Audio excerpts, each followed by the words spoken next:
और ये जो मामला है, ऐसी स्टोरी मैंने पहले कभी नहीं बनाई है जो आज आप देखने वाले हैं। ये पूरा मामला रायपुर का है।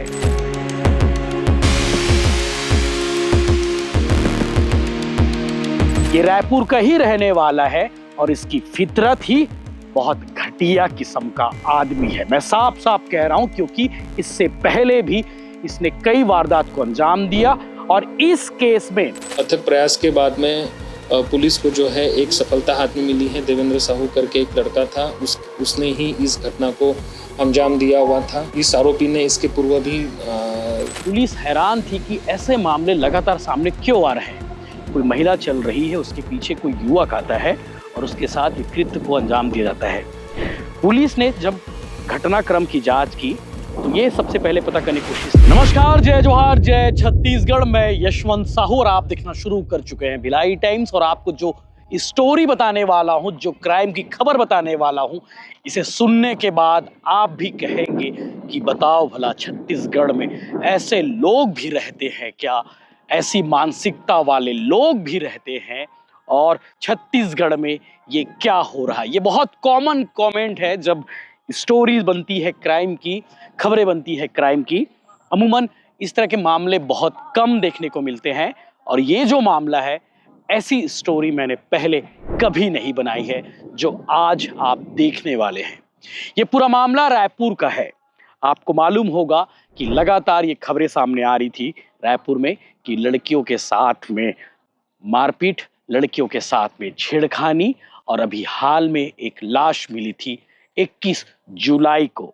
एक महिला जो खाना बनाने काम करती थी, वो अपने काम से घर जा रही थी, तभी एक युवक जिसका नाम देवेंद्र कुमार साहू है, ये रायपुर का ही रहने वाला है और इसकी फितरत ही बहुत घटिया किस्म का आदमी है। मैं साफ साफ कह रहा हूं, क्योंकि इससे पहले भी इसने कई वारदात को अंजाम दिया और इस केस में 21 जुलाई को उस महिला के साथ में उसने जो कृत्य किया, उस कृत्य के ठीक कुछ दिनों बाद यानी कि 5 अगस्त को फिर से उसने ऐसे ही एक कृत्य करने की कोशिश की और बाद में वो पकड़ा गया।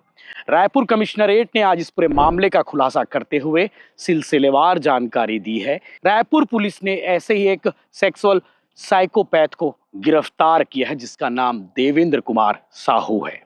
21 जुलाई को आखिर क्या हुआ था ये पहले जानते हैं, उसके बाद हम 5 अगस्त की तारीख पर आते हैं और उस दिन क्या हुआ था ये समझते हैं।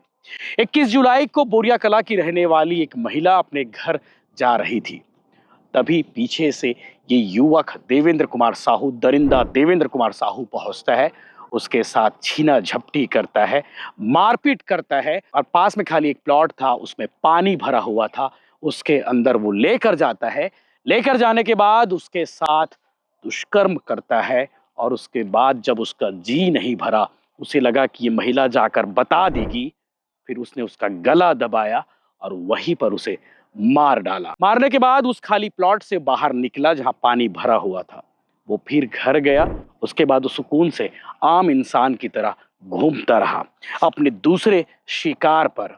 5 अगस्त की वो तारीख, सेज बहार की रहने वाली एक युवती के साथ सेम घटना हुई, लेकिन इस बार युवती की उसने हत्या नहीं की, लेकिन वो सब कुछ प्लानिंग के तहत करने वाला था जो 21 जुलाई को उसने महिला के साथ किया था।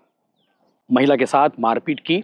मारपीट के दौरान जब चीख पुकार मची, आसपास के लोग इकट्ठा होने लगे, इतने में वो छोड़कर भाग निकला।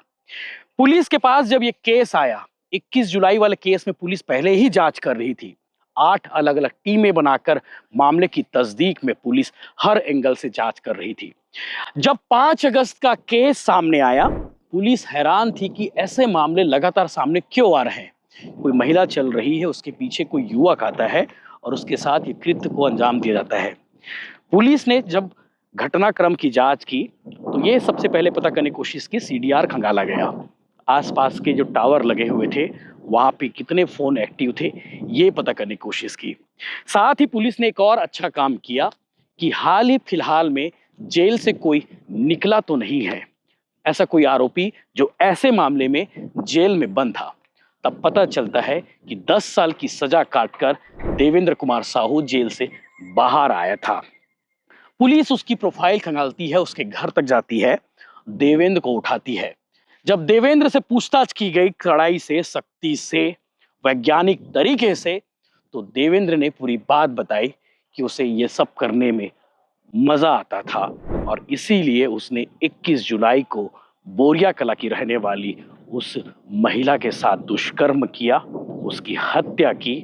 उसका जी नहीं भरा तो दूसरे शिकार पर था और उसने अपना शिकार सेजबहार की रहने वाली उस युवती को बनाया जिसके साथ 5 अगस्त को घटना घटी थी। रायपुर कमिश्नरेट पुलिस ने इस पूरे मामले का आज खुलासा किया है।